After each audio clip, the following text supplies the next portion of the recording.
We're rusty. It's been a while. It's been a minute. Oh man.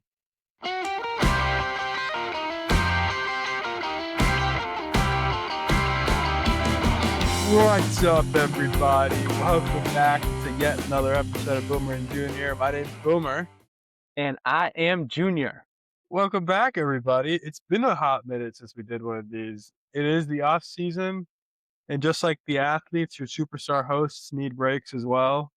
Uh, and gives us time to like re-energize, travel, do a bunch of fun things. But we're back. We're here to yap, and for some reason we've kind of color coordinated shirts like somewhat today. Like Zaki's I didn't got even like notice that. Yeah. Zaki's got like a pink thing going, and I've got like a dark pink thing going. We did not talk about this, by the way. Like, we did not plan this whatsoever. Uh, it's late here in Dallas, and I just kind of threw something on. But Zaki boy, what is new in your world? What is catch us up?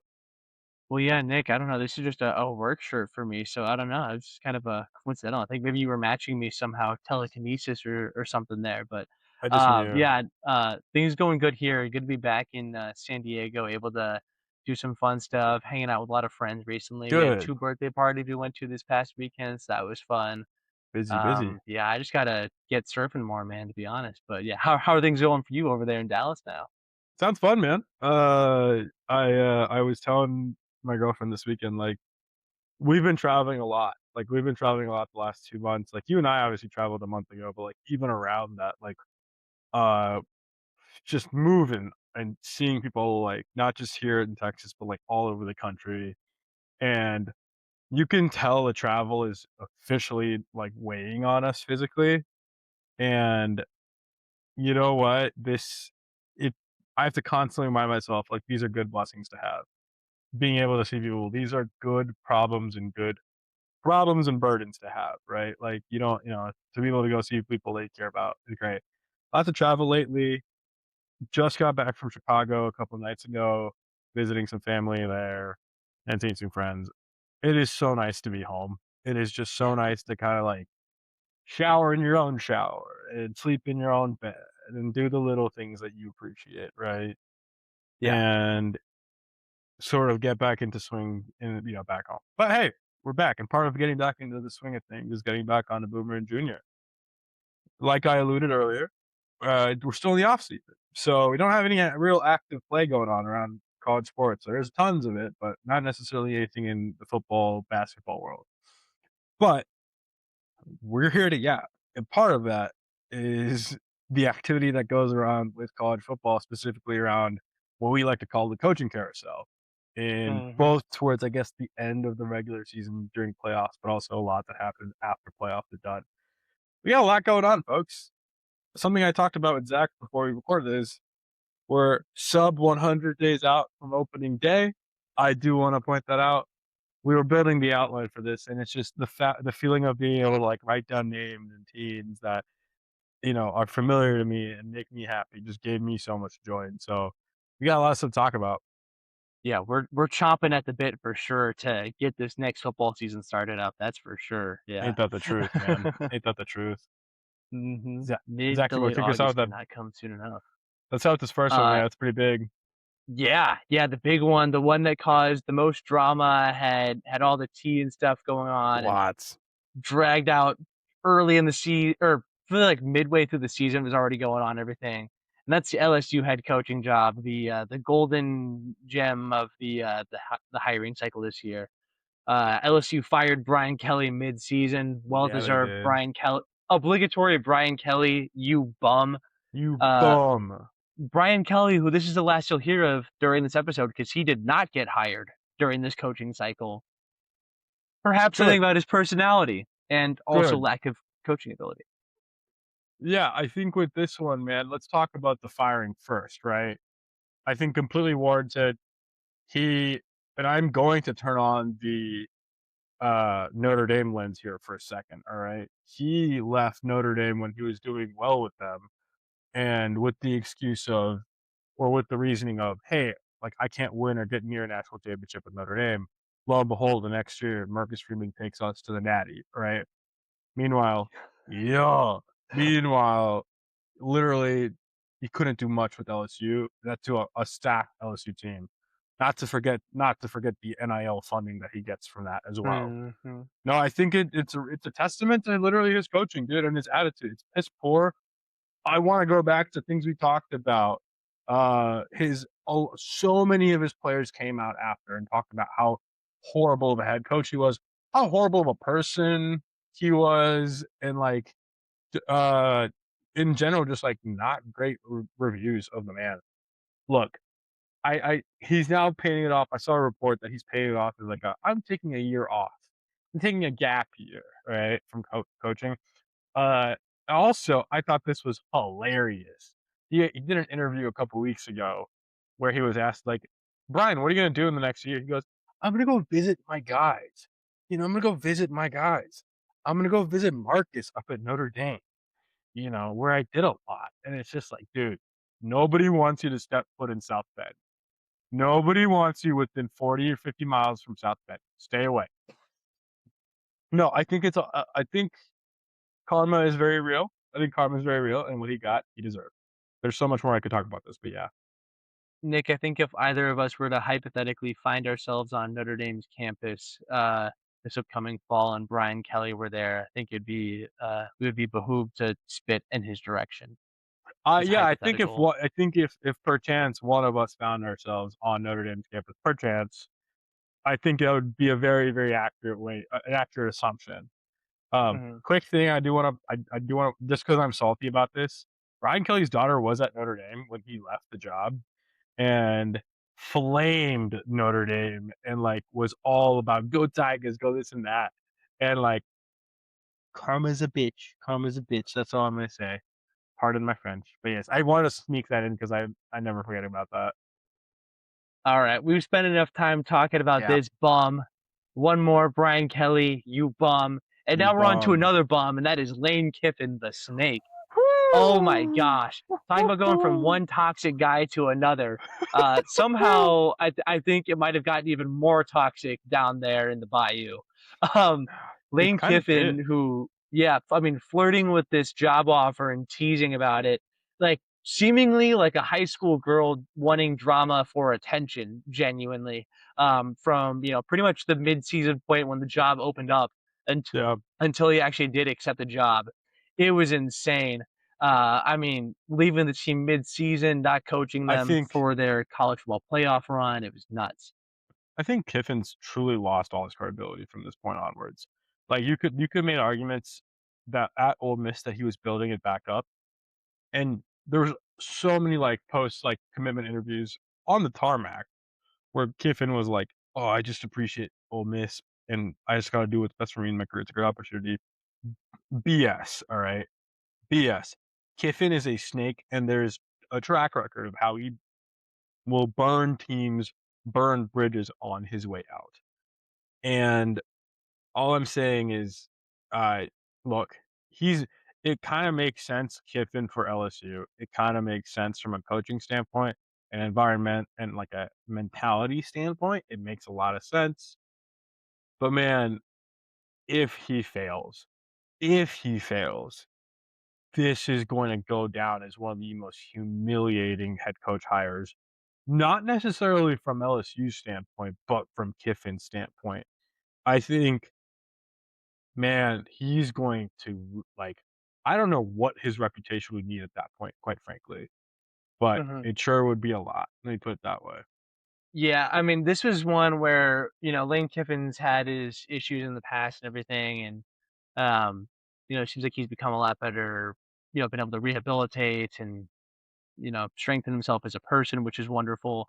And that all kind of like led up to the summation at Ole Miss, where I was rooting for the guy. Like it seemed great, like Mhm. kind of, in this new state and era he was in. And I feel like a lot of people were kind of at least Yeah, somewhat cheering from supporting him. Not everybody, but definitely more likable than he'd maybe been in the totally. past, and just immediately trashing all of that.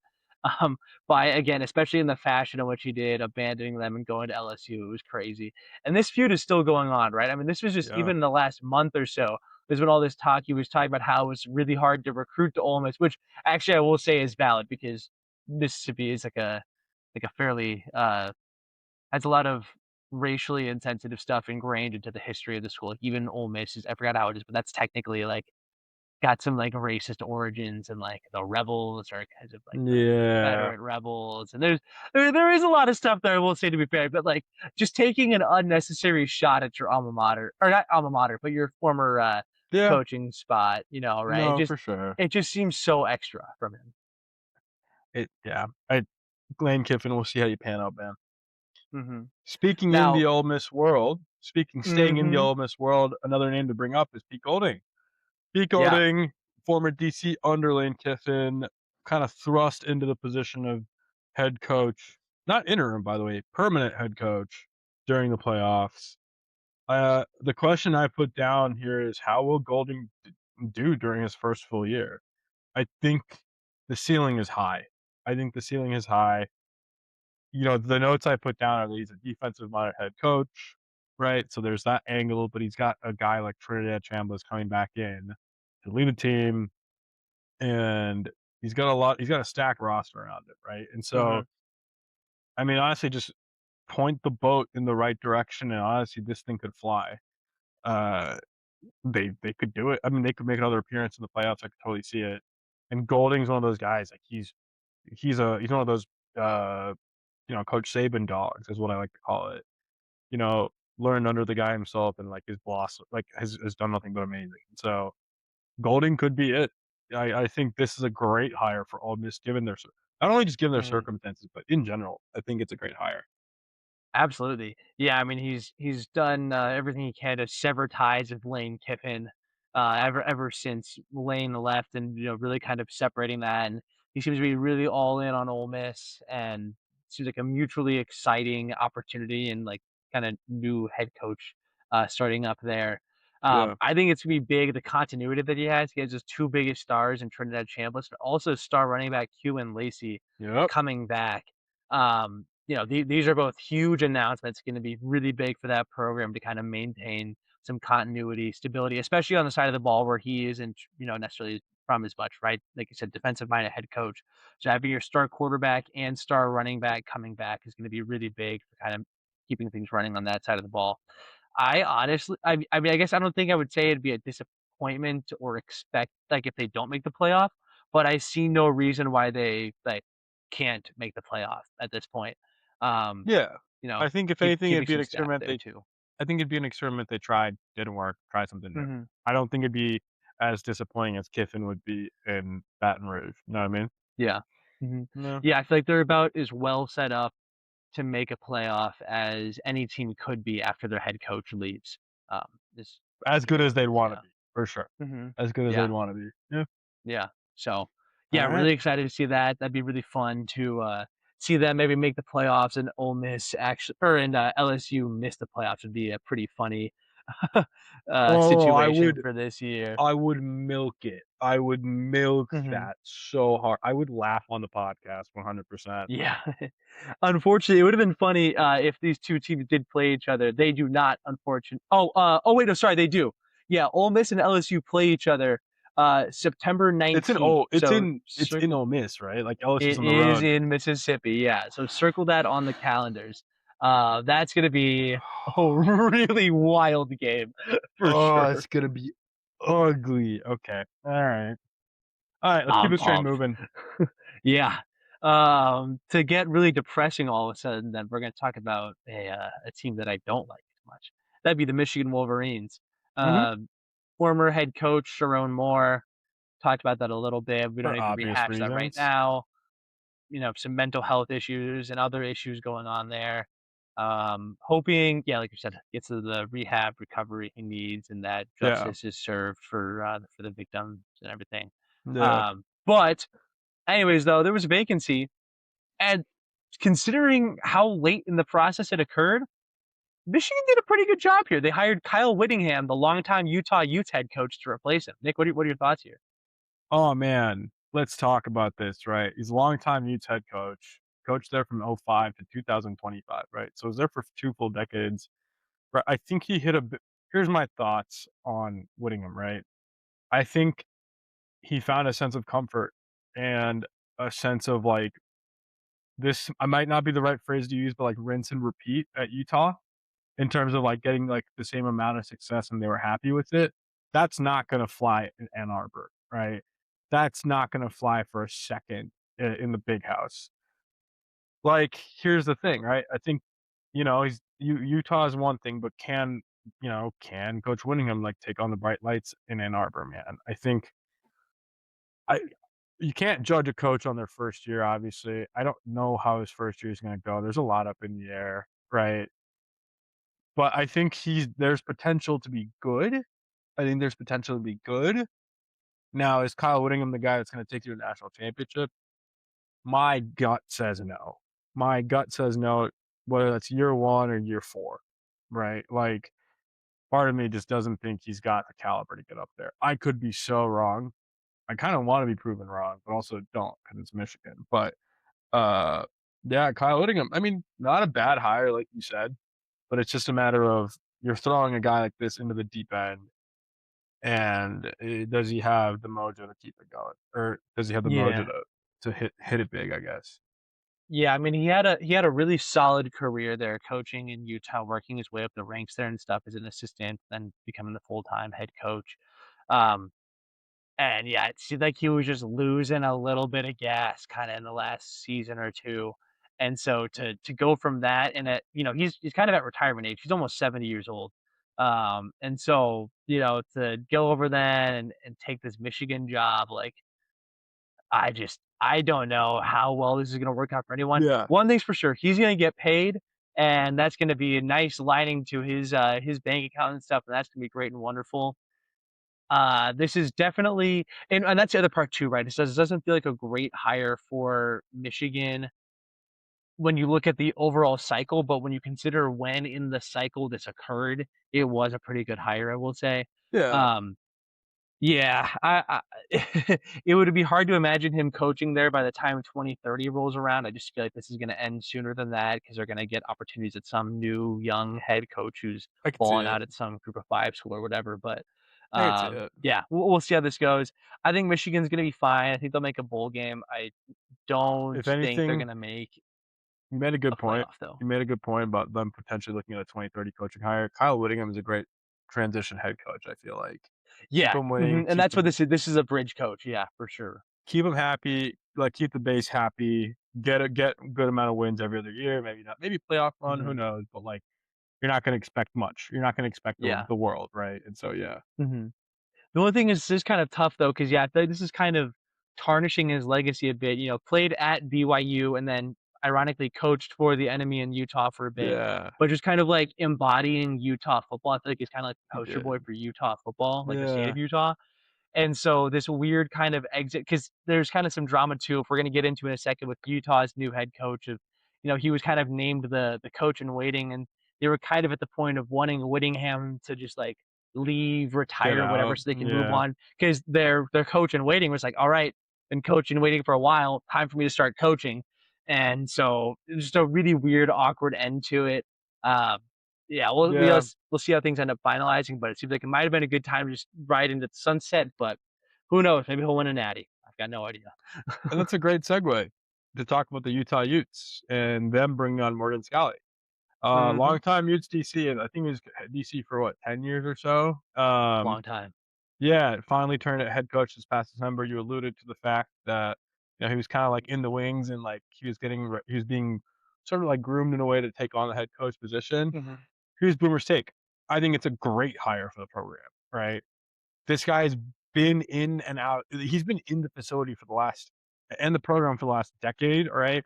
He knows the place, he knows the people, he knows who he wants on his team, right? Already. I think the biggest question that I have is how is he gonna face with recruiting? All right. Now I know he's probably been on those conversations with recruits. I know he's probably been in the room with, Whittingham the last couple of years, right? But it's a matter of like, hey, this is a different era, right? I think it's favorable. I think it's favorable given his presence, but at the same time, that'll be a big question. And I think Yeah. the Utah it's fundamentally have to ask themselves, like, what do we want? Like, do we think our head coach is going to bring us into this like big, like top 12, in the playoffs energy, or do we want just a top 25 and bowl appearance every year? I think that's something they're I'm hoping they asked themselves and got a good answer out before this hire. But yeah. Mhm. Yeah, we'll see. There's some interesting roster stuff there. Like seeing if they have like talent-wise what it's gonna take to Mhm. be making the playoff. But yeah, Yeah. maybe the new head coach is gonna add some juice, get some new recruits and stuff like that. Big 12 feels like a conference that's not gonna be that hard to get out of for a playoff berth. Maybe, I mean, yeah. obviously, it's a Power 4 conference, it's gonna be somewhat challenging. You Yeah. can't have a bunch of me's on the team and just make the playoff magically. Me's Um, is funny. but, but I don't know, this seems like a conference, though, where if a program can get a spark, you can punch a You could light bid up. pretty easily and get in there. So, yeah, I think it'd be interesting to see if Utah can make some magic happen there. Yeah. Keeping it out west, let's talk about UCLA. Bringing Yeah, it you after a confusing year, a weird year out in LA, bringing in Bob Chesney. yeah. Bob Chesney, the former James Madison head coach, who also just led his squad to a playoff berth. Granted, Yeah. losing there, having an okay-ish performance final score wise. Final score wise, it wasn't really a close Oh, game, but yeah. the final score Yeah. was not that. It was like 50 something to 30 something. Yeah, I mean, going all the way to Eugene and losing like that, it's not surprising. Yeah. Yeah, I'd say that's probably what you got the cross country travel and everything. So, not great, but it's Group of Five versus Power But Four. yeah, It is what it is. sounds like Yeah, let's Chesney's see if he staying out can juice west. this UCLA program. Hmm. Sounds like Chesney's staying out west. This is gonna be an I think fundamentally will be fresh blood for UCLA. I do wanna make a special mention for the UCLA football program. Jerry Neuheisel, if you are listening to this, watching what you did last year as UCLA's interim OC gave me so much joy. It truly brought the spark back that football is a beautiful sport. And, now obviously you've moved on, you're the QB coach at Northwestern. In my opinion, in my personal opinion, if he truly did want the OC job at UCLA, he should have gotten it. He did what he did to deserve it. Now, if he didn't want it, that's a different question, but if he wanted it at his alma mater, mind you, I think he deserved it. Yeah, it seems likely with it being his alma mater and being there already, it seems like Yeah. Chesney probably wanted to go with somebody else, which is devastating because what he was able to do with that UCLA offense, which was Dude. stagnant before, after the coaching change, was just absolutely brilliant. So we will always be big Jerry Neuheisel fans on this podcast. Huge. Talk about taking We're down hoping for Penn the best for State, him for man. sure. Yeah, Talk about yeah, Penn taking down State. Penn State. And just juicing the scoreboard too, even in games where they maybe didn't end up winning as much, they were just they put up 30 something in East Lansing against a granted not great Oh, Michigan State yeah. team, but still though, cooking it up then too. Yeah, we love Jerry. Stay legendary. That's gonna be really cool to see. QB coach at Northwestern. Nick, do you know what this is maybe jumping ahead of it. We'll do another transfer portal episode. But do you know what talented but raw quarterback transferred to Northwestern this offseason? No, I don't. What That did I would miss? be Aiden Childs, formerly of Michigan Oh, State and Oregon State, now at Northwestern. That is gonna be a interesting. dangerous combo there. Seeing if maybe Jerry Neuheisel and his genius young brain there, can be the one to finally unlock Aiden Childs and get him to be more consistent, be able to truly command an offense with his elite talent. I could see it. I could see it. That could be a good combo if it's done right. Yeah. Yeah. So anyways, we had a little tangent there, but yeah, Bob Chesney at UCLA. That's some much needed life in the program. UCLA's got some issues budget wise and stuff in the athletic department and priorities in general. Priorities. But this is really, it seemed like they were kind of stagnant and stuff for a while there. And this is really shaking things up, which I do think is good for the program. We'll see if Yeah, they can breathe some life into it. for sure. Yeah. Bob Chesney leaving James Madison, who then had to find a head coach themselves. They got former Florida head coach Billy Napier. Interesting Kind head of a coach. splash higher in my opinion. I thought this was a pretty good one. Billy Napier obviously flaming out a bit of Florida, not able to solve the oh gosh, what's his DJ Lagway. There we go. The whole DJ Lagway situation there at Lagway. quarterback. Um, but I think this could be a possible home run hire. Obviously, you got to be pretty good to become an SEC head coach. Yeah. So to be able to get him there fresh off of that, I think we could see James Madison cooking really well again this year, maybe even another playoff berth. I don't know. But I'm expecting Billy Napier to get them to a playoff before 2030 or by I 2030. I think from a name standpoint, splash. Great home run. Hmm. Phenomenal. Getting Billy Napier. Obviously, didn't work out like you said with Lagway in Florida last year, special mention. He's down at Baylor now this year, which I'm like, "All right, man, what are we doing?"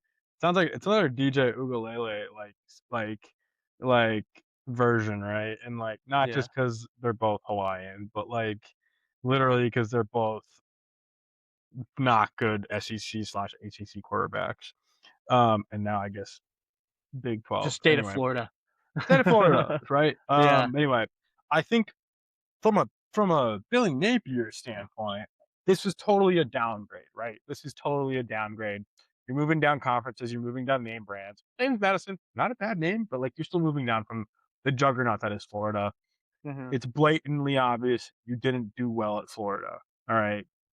But can you build yourself back up? Can you continue this little bit of momentum that James Madison has put together?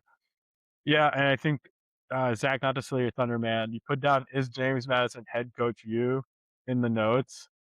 I was like, "That's really funny." Both Kurt Ignitti and Bob Chesney being there. I think that's funny. Yeah, I mean, maybe. I think there's some potential, but Yeah, also it's a little presumptuous, right? Bob Chesney, we haven't seen how will pan out at true. UCLA yet. And Billy I Napier obviously had a pedigree before going to James Madison. But we could see, in a couple of years, if UCLA gets turned around and Billy Napier's leading James Madison to a playoff berth, all of a sudden we're having a crazy conversation maybe, about yeah. James Madison being like a really big spark program, kind of like Cincinnati was for a while there, right? Cincinnati produced Brian Kelly, Mark D'Antonio, Luke Fickle, Luke might have been Fickell another one in there too, but like three pretty good coaches. None and of them but not winning a Brian national Kelly. championship, at least not yet. But D'Antonio leading MSU to arguably its best era in program history. Brian Kelly having a pretty good stint with Notre Dame, and then flaming out at LSU a bit. But and then Luke Fickle, Luke who's Fickell, playoff run at Cincy. yeah, let's see. Yep, Uh, yeah, exactly. Yes, made the playoffs with Cincy. So James Madison could maybe be the next kind of group of five school. All of a hmm. sudden, that's maybe a big head coach production spot. I'm gonna end on this note. I think I'm gonna view this the same way, we talked about Kyle Whittingham, like, transition coach or bridge coach. I think if anything, it's a bridge Mm. program for Napier, Hmm. right? Yeah, He's gonna use this to kinda slingshot his way back to the big leagues, in my opinion. Um, but yeah, uh, I do agree with you. I think he's gonna make a splash though for that to happen. Like I think he's gonna mhm. have a heck of a slingshot. It might be a 2 year thing, 2 maybe 3 years, but I think he's gonna get his way to either a big time bowl game or a playoff berth, and that's gonna be what launches him back into the Power Four ranks. I could see it. I could Yeah. see it. Alright, And brother man. then, yeah, kind of lastly continuing that chain there, then we have the Florida job being open, then with Billy Napier getting fired, and Florida hiring John Summerall, the Tulane head coach, also formerly Troy head coach, Mhm. to fill in that vacancy. Yeah. I only have one take on this one, man. It's an interesting hire, right? From my point of view, for a program like Florida. I call Florida a sleeping giant that is trying to bring itself back to its glory days. That's at least that's what they've been trying to do. That they're trying to start an engine that's just not kicking, right? And so it's an interesting hire. I don't know how much energy or mojo Summerall will bring into the program. I think recruiting and NIL deals are going to be a big part of this, really flexing that Florida, wallet. And so it's an interesting hire. My gut says he's going to be pretty bang average, maybe mediocre, maybe a little bit better. But like, is he going to be the guy that brings him back to the promised land? Boy, oh boy, I don't know. My gut says no, but yeah, Yeah, I'm not gonna lie, this one feels like a program that should be better, trying to go through the motions of what they like have been like told is like the right thing to do, hire one of the yeah, top young, bright group of five head coach or yeah, group of five head coaches that's like yeah. coming up. Hire him, bring him in, light some spark into the program. I don't think he's gonna have what it takes. Uh, Mm-mm. Tulane this past year, let's look at some results of Tulane this past year. Okay, not that it's gonna be the same thing, you know, you have different roster and everything. You get Yeah. different NIL money for Florida, resources, etc. But sorry about the microphone cut out there, folks. It's my bad. But yeah, what I was getting into though, just yeah, I don't think this is gonna quite work out right. The notable results that I was referring to only beat South Alabama by 2 points in the first game of the season. Not beat and granted ACC champion, however, only 7-5 Duke team by only 7 points. Got Oh, I do remember clobbered by that. Ole Miss by 30 plus points twice.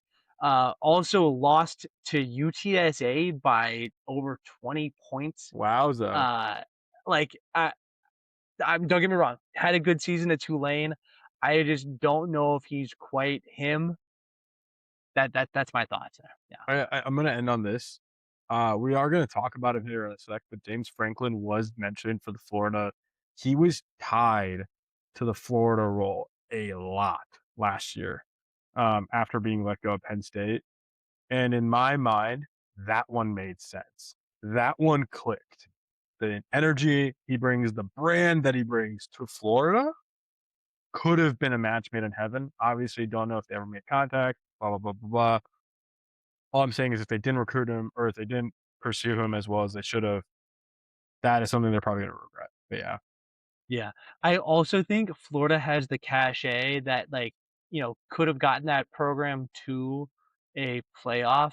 Like it was a fairly easy path Yeah. to get them to a playoff, but has a little bit lower standards maybe than like your LSU's, Alabamas of the world, etc. And I think you would have had a little bit of breathing room to, you know, maybe have one like 7-5 season, or maybe a couple of maybe like a 6-6 season, an 8-4 season, whatever.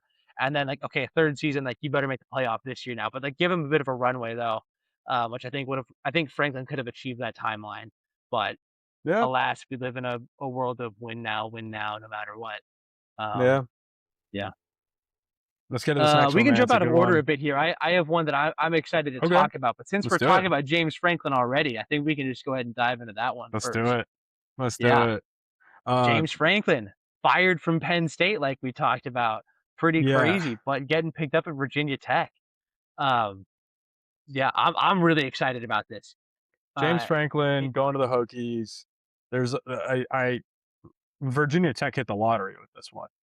Virginia Tech oh, of big all time. places Huge. hit the lottery with this one, right? Hmm. Arguably the second biggest name coming out of the coaching carousel, in my opinion, behind Lane Yeah. Kiffin. I Yeah, I know, think I think for a that's while, fair. yeah, I think I was talking to Zach about this. I still have feelings about Penn State letting go of uh, James Franklin. My own brother went to Penn State, and he's of the mentality that like, oh, it was time. Penn State was ready to move on, and I'm just like, you guys don't know what you had, like truly, in the form of James Franklin. Now I get it. You could make the argument of like not winning the big games, but still, great hire for Virginia Tech, man. I mean, talk about the energy he's already brought into the place, right? Like even just from the hype videos, has been impressive to watch. Yeah, what else you got, Zachy? Yeah, I mean, like you said, absolute home run hire. I love this for Virginia Tech. I've been wanting Virginia Tech to get really good again for a while now. I want Enter Sandman to be ripping, mean Dude. something, and see that stadium absolutely juiced. I know our homie Yeah. Kyle from college wants to see that too. Shout out Kyle. Yeah. Yeah, no, that would be super cool to see. I'm really excited. And you know, you want to talk about breathing room? He's going to get that at Virginia Tech, and I do think he's going to be able to lead Oh, them in a relatively weak ACC in the modern era. I'd like Franklin to get them to a playoff sooner as opposed to I could later. see it. Yeah. They're gonna give him breathing Already, room and then some, but yeah. oh yeah, for sure. Already off the bat, getting a lot of his recruits from Penn State to go over to Virginia Tech with him, that was big time. It's Virginia massive, Tech man. is about to receive the largest donation in program history from an anonymous donor. They said they want to keep it anonymous to keep the pro or the like attention focused on the program and the people in it and stuff, which is just amazing energy as well too. On top of that, it seems like the stars are aligning right now if you're a Hokie fan, and that is so awesome. Talk about hitting the jackpot, man. I'm so yeah, no, I'm yeah. No, good for them. Good for the Hokies. Yeah. Very Speaking in the excited to Penn see State things realm, go well though, for them. speaking in the Penn State realm, it would be a disservice to not talk about the Matt Campbell hire from Iowa State. Iowa State Mhm. obviously doing decent last year, putting on a run. Rocco Beckton team, at times looking daunting. Um, Here's my take. All right. Oh, actually, I already covered this, but I think the athletic department. I honestly think this was kind of a swing and a semi miss. I think Penn State's athletic department wanted to obviously move on from Franklin, couldn't face the disappointment and the embarrassment of losing the big games like they did under Franklin. And they're like, what's a decent head coach we can just pick up and grab and move over here that we can probably get for a deal? I think that's what happened here. I think they probably got him for kind of a discount. Probably, they're definitely not paying him as much as they were paying Franklin. All right. He did bring over some guys. Rocco Beck is officially, a Nittany Lion. All right. And he's going to be their starting quarterback this fall. But at the same time, it's like, and I think Zach's gonna allude to this in his own thoughts after this, but like, yeah, don't think you know what you had, Penn State. Really, with this, don't think you know what you had and the value of what you had, and now you let go of it, and you Yeah. got this. Yeah, As we've been winding up for this, Nick, I've been realizing how heated I am about this. Um, I just Penn State truly learned in this hiring cycle and everything in this past season, you are not that guy. you are not that guy. Truly, this football program is not that guy. You make it to the semifinal in the playoff the previous season, big time. Franklin still didn't quite Huge. get into a national championship, but his best season yet, though. That is so awesome and exciting. See what they're building upon with that then. Drop a game at home to Oregon. That sucks. Not winning the big game. That is really tough. Understandable. It's Oregon. But yeah, the thing is, then they fire Franklin, then, though, mid season in what proved to be just an awful move altogether as they kind of fell apart as the season went along. Doing that with the intent to be able to get in early on, like a Lane Kiffin type or et cetera. But then they realize as they're going through, Lane Kiffin, not interested. I think Matt Campbell was like their seventh or eighth option. They reached out to the BYU head coach. I know he wasn't interested. They reached out to a lot of these other top Wow. coaches. A lot of people declining and saying they just weren't interested in the job, which is crazy and a huge reality check for Penn State. Yeah. And yeah, realizing maybe what they had a good thing going with James Franklin. I totally understand the frustrations and that, Franklin had a lot of time and just wasn't quite getting it done to what the program thought. However, with what they had in the success the previous season, I think you had to at least see the season pan out a bit more. Because what if James Franklin was able to get them to the playoff? What if he goes on a run? What if he makes the Natty that year? Even if he doesn't win the Natty, what And if he gets also, them to the Natty? All of a sudden, this is a different conversation. He's still there, I think. I want to point this out. I do want to make because it's very important. The difference maker between Penn State losing that semifinal game and going to the Natty was a Drew Aller pick with 40 seconds left in the game. That's all I need to say, quite frankly. Mhm. You're telling me you have to fire Franklin based off of that?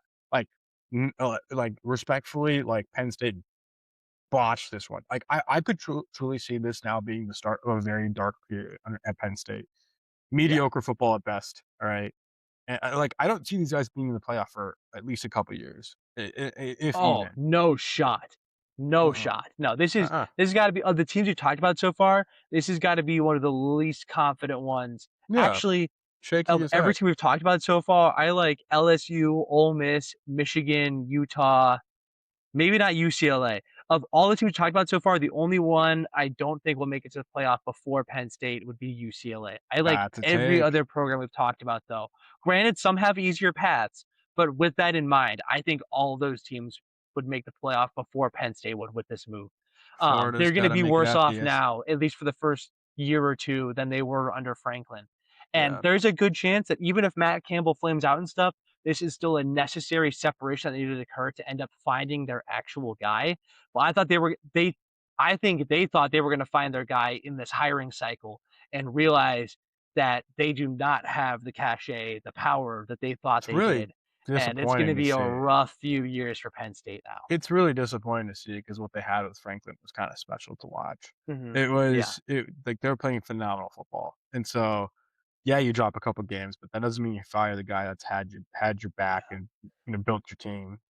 Well, and again, I mean, I do understand too, though, right? Of not like if your program wants to get to a higher place of firing the guy, but they did it with such poor timing. The season was not lost yet.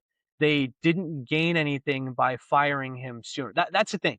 If they could have gotten a Lane Kiffin type, for example, then, or maybe a like a Kalen DeBoer, whatever, if Yeah. you get somebody like that in the process, then all of a sudden firing him mid-season maybe works out and makes sense. But they clearly wildly overestimated how desirable of a spot they were because they were not able to land any of these top guys that they were hoping to. Nah, man. We'll see what they do in Yeah. Happy Valley, man. There's a lot going on Yep. over there. Let's get to this next one. I know you're itching to talk about it. Yeah, yeah. I'm gonna get less heated now. I'm gonna get hyped up about my team, my program, the Michigan State Spartans hiring Pat Fitzgerald, former Northwestern Mhm. head coach, to be their next leader of the program. Yeah. Obviously, have to acknowledge it. There was the whole hazing scandal and everything Mm. at Northwestern that got settled. He wasn't even acquitted; it was settled. Whatever. It's done. It's in the past. It's not great. I hope and I think he will have better institutional control as we go Yeah, let's on. do that. Yeah. At least that was just some weird hazing stuff in the program. It wasn't deliberate, definitely intentionally orchestrated cheating that he turned a blind eye to. Michigan, Jim Harbaugh needs to be banned from the sport. Anyways, what was I saying? Oh yeah, Pat Fitzgerald. Um, yeah, I mean, a criticism that's coming out from the Michigan State fan base, at least some folks in the fan base, is that this may not or Pat Fitzgerald may not seem to have the ceiling that maybe some Spartan fans are hoping for, Mhm. and I think that's a potentially fair concern. Never making a playoff or anything with Northwestern. However, it was Northwestern, True. a school that's much harder to recruit to, both like school, like academic life or social life wise, as well as academics. Michigan State's gonna be easier to recruit to academically. It's going to be a more desirable spot, both in terms of fun and or program history and NIL money. I think he's going to have a lot more success recruiting. We've got 3 4 stars just in this class, and he was able to retain. Actually, shout out Jonathan Smith for doing that in the meantime of getting some guys in the class. Pat Mhm. Fitzgerald being able to maintain a lot of those guys and has a good class building for next year now too. Um, I think that Pat Fitzgerald is at least going to get this program back to some relevance. MSU hasn't been ranked since 2022, like early 2022, Mm. back in the Mel Tucker days, shortly after the come down from K9. Um, I I think Pat Fitzgerald is going to bring this program back to a better spot. I think he can get them to a playoff. I have no idea beyond that, but it's going to take some time and some patience. But I think Yeah. I think I if he can think get this team to a bowl game at least by great year first 2, step. he's gonna buy some serious leeway. I think from an unbiased, like, outsider's point of view, I think it's a good hire. I think Fitzgerald is a good head coach. He's got some stuff under the hood, but, like, you know what? Good head coach. I think what MSU really needs is a mentality reset. All right. I think they Yes. need some juice in the building, and I think they need just a new guy, right? Like, and I think Pat Fitzgerald just does that. He's just that. He's a ball of energy, and I think he'll provide a lot of good perspective out in East Mhm. Lansing. I think, yeah, I think the bar is low in terms of like what he needs to provide at East Lansing to build him out, like build some or get himself some time. And so I think the ball is in his court to do well or fail. Like the ball is fully in his hands. And so is he gonna, live up to the moment? Is he gonna, you know, not do it? Like I think it's all in his hands. Yeah. You're Mhm. absolutely right. Yeah, the culture and, like, vibe reset and stuff was much Yeah, needed. They went from D'Antonio, who I feel like was the perfect embodiment of MSU football and school as a whole culture. Went to Mel Tucker, who was a bit flashier and obviously had flashier and flashier, if you know what I'm saying. oh Uh, boy. uh, and then Jonathan Smith, who just was never a culture fit from the start. Yeah. Pat Fitzgerald, a Big Ten guy, both as a Big player time and a guy. coach. I think he's bringing that back. I think he's going to make this program a cleaner, more productive environment. And I think that's going to be a really good thing for the team and the institution as a whole. Additionally, the aura is crazy. He is making all of the right moves here. Like he's saying the right things at the press conferences. He retained Joe Rossi, who was, I think, who everybody loved from the defensive side of the ball, defensive coordinator. Seemed like the only guy on the sidelines with fire last year, which was really exciting to see him retained. Good X's and O's guys too, just needing to get the right kind of team around him and stuff to Mhm. support that. Also brought in poached Max Bulla, Spartan great linebacker, who is the linebackers coach at Notre Dame, poached and brought him in as the co-defensive coordinator now to be along with Joe Pretty Rossi. sick move, bro.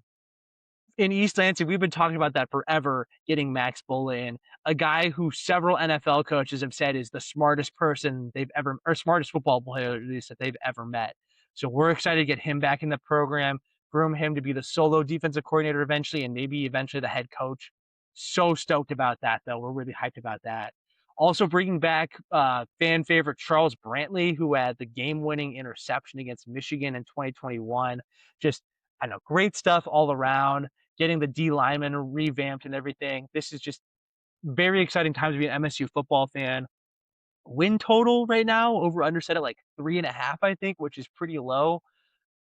I'm not saying they're gonna necessarily make a bowl game, have a winning record this year, but I could see Pat Fitzgerald having a very fun and exciting first year with the program. Yeah, I think there's a lot there that you guys can look up to. Yeah. All right, we've got a few more schools here that I think we're gonna do like a sort of like semi-condensed run through, but there are some names that are notable. Cal Berkeley's brought in Tosh Lapoy, Oregon's defensive coordinator under Dan Lanning. Going back, sort of a homecoming was a D lineman at Berkeley in the early 2000s. I mean, the biggest question is, can you unlock Janky? How do you pronounce this guy's last name? Beats me. Sagapulatelli? That sounds close enough to me, yeah. But The the I believe he quarterback. was a freshman last year, Yeah, phenom quarterback, was highly sought after in the transfer portal this year too. It was I think everybody thought with the head coaching change that he was like a foregone conclusion. He was going to transfer, be like Fernando Mendoza, be the Cal yeah, Berkeley quarterback, bolting for an NIL bag elsewhere. But they managed to retain him, which is really cool. Um, he could make some serious sparks fly yeah. in the ACC, which would be really exciting to see. I remember seeing him under Lanning at Oregon. I think it's a great hire from the Berkeley program. One of their own guys, great football mindset, and also just a great, decent brand to bring in, at least from a recruiting standpoint. Mhm. Yeah, Absolutely. Always love to see a former player come back to be a yeah, coach at their alma mater. Yeah. yeah. Moving on to an FBS independent, we've got the Yukon Huskies hiring longtime Toledo head coach Oh Jason yeah, Candle, who's been a kind of a contender to move up to a Power Four coaching job for a while now. yeah, Seems like he's been talked about the last couple of cycles about like, oh, somebody gonna go after him maybe. Not moving up quite all the way to Power 4, but UConn gonna get him some exposure. There'll be 3 Power 4 games on the schedule this year that yeah, I think UConn's gonna have a chance of winning. They've got Maryland, Syracuse, and North Carolina, 3 teams that are not particularly that great right now. yeah, Jason Candle can make some serious noise early on in his new role, and that might be what's able to propel him to that Power 4 level. Excited to see what the longtime Rockets coach does there. yeah. Will be interesting to watch. We're gonna move Mhm. down south into Alabama. We're gonna look at Auburn here for a sec, where they're hiring Alex Golish, former USF head coach, a team that we followed very closely last year in the football season. One of the what I'm gonna call the sparkiest group of 5 teams this past season. Had a lot of charge that kind of fell apart at the end, but like really, we're looking hot there for a minute. The biggest question we're gonna ask about Coach Golish is like, is his USF play gonna translate into the Southeastern Conference and Auburn? My gut says maybe. My gut says maybe, especially in an environment like Auburn. But TBD on that one. Yeah, I would normally say no, but the SEC is in such a weird place right now. Georgia and Kirby Smart are kind of continually regressing. Are they? Alabama is in limbo. Ole Miss, who made the playoffs, is a little bit of an unknown. LSU, I think, is going to have a somewhat rocky start. I think the SEC is going to be a pretty interesting and like have a lot of parity in the conference this upcoming season. Interesting And I take. think for that reason, Auburn might be able to make some like big surprise, like punch ups and win some big games. and that could add some juice to the program that's really needed it for quite some time now, The only which thing would I'm be gonna exciting push for them. back on I'm gonna go away from Auburn here for a sec, is you saying Georgia's regressing. That's a take, Zachary. They won back-to-back championships just a few years ago, and But you they know what? haven't even played for it the If last couple of seasons. but if regressing to you is still, if making the quarterfinals of the playoffs in consecutive years, question mark, uh, is regressing, where there are teams that would, kill to be in that position. I think Kirby Smart, as much as I didn't like him winning those back-to-back years, is top 5 best coaches in the country any day of the week, Mhm. any month. And I think Georgia, no matter what, you're terrified of them playing them. And so, Yeah. uh, I could see them being actually the top dogs in the SEC this year, like genuinely, because they've got Mhm. the most stable head coaching position right ahead of maybe Kalen DeBoer in Alabama, but that's still Mhm. very volatile. Anyway, sorry, I'd heard I'm just something that was saying blasphemous. by definition, regressing a bit, right? You win back-to-back national championships in 21 and 22. 2023 don't make the playoffs. You do play in a New Year's Six Bowl, but don't make the playoffs. In That's each of the right. last 2 years, getting bounced in the Quarters. CFP quarterfinals. Yeah. I'm not saying they're bad, but they have been on like they did take a step down basically, and it's been consistent over the last 3 seasons. And honestly, it seems like stuff's just getting really toxic there. Over the last 3 years, I feel like we've been hearing all these, players getting arrested and stuff for these Oh, crazy yeah, I could see driving it. charges and stuff like Sorry. that, right? Like I took he us might away be from losing control of that. I'm not saying that they're washed. He could definitely still win a few more national yeah. championships, but I mean, they looked like they were going to be just an unstoppable buzzsaw for a while, and they've been relatively mortal the last few They've mellowed seasons, out, yeah. Yeah, relatively speaking. I could totally see Kirby Smart being the next, like, Saban. I could totally see it. Yeah. Um, yeah. Um, Last one to round out this topic is the USF Bulls. Least talked about or most underrated, I guess, maybe Yeah. hire in this cycle. I don't know why this isn't getting talked about more. USF, after Alex Golesh leaving, hiring Brian Hartline, the Ohio State offensive coordinator. Absolute X's and O's genius. Obviously, Ohio State has had amazing offenses over the last few years. I mean, I don't know how this is getting talked about more. I wanted him for the MSU job possibly too. Before I even knew Pat Fitzgerald was an option, I probably would take Pat. I think identity wise, culture for the program it works better. But for a program like USF that's got a bit more of that high octane offense identity, this is amazing home run slam dunk hire. I am stoked for this. I'm going to be jumping back on that USF Bulls bandwagon this year. This is going to be awesome to watch. Yeah, I'm excited for it. I think he's gonna provide a lot of good perspective. He's gonna bring some of that OSU energy that he's just sort of lived from most of his collegiate, like, Mm-hmm. career and involved at the collegiate level. And you know what? I could totally see USF just continuing to build on what they built last year. And Yeah. so I think Heartland's a great hire. He's gonna bring a lot of really, really smart plays and knowledge and just vibes in the building. And hey, who doesn't like some South Florida action, right? Mm-hmm. If I had to pick a head coach that hasn't, or if I had to pick a current head coach that isn't at the Power Four level, most likely to win a national championship, I'm 100% going with Brian Hartline. Not necessarily at his Group of Five school, not necessarily at South Florida, but I think he is going to rise up and he is going to potentially be a dominant force in coaching for the next couple of decades. All right. That's a So, take, Zachy. yeah. Anyways, yeah, that wraps up that. I was very amped up. I'm glad we were able to end on a high one there. That's a good Very one. excited about Brian Hartline there in South Florida. But that does bring us to the end of our episode, though. So thank you as always for tuning into this week's episode of Boomer and Junior. Uh, Apologies again, folks, for the delay between episodes a bit. I think we're going to be a little better, slightly more regular, but it'll be a little Especially patchy as we're during the getting into off the season, season, though. yeah. It's just not quite as much of a routine. But yeah, we're excited. We've talked about it a little bit before, some future stuff like transfer portal changes, rule changes, conference previews, etc. that we'll have coming up for you soon. Yeah, so keep tuning in. YouTube, Spotify, like, review, rate, subscribe, all that good stuff. All Drop the a things. comment or email us questions and feedback at officialboomerandjunior@gmail.com. And make sure you check out that social media: YouTube Shorts, Instagram, TikTok, Facebook. You already know the dealio. Thanks for Oh tuning yeah. in. Appreciate it. And we're, what, 90-ish days out? Let's go. Let's go, baby. Bye Let's go. everybody. Bye.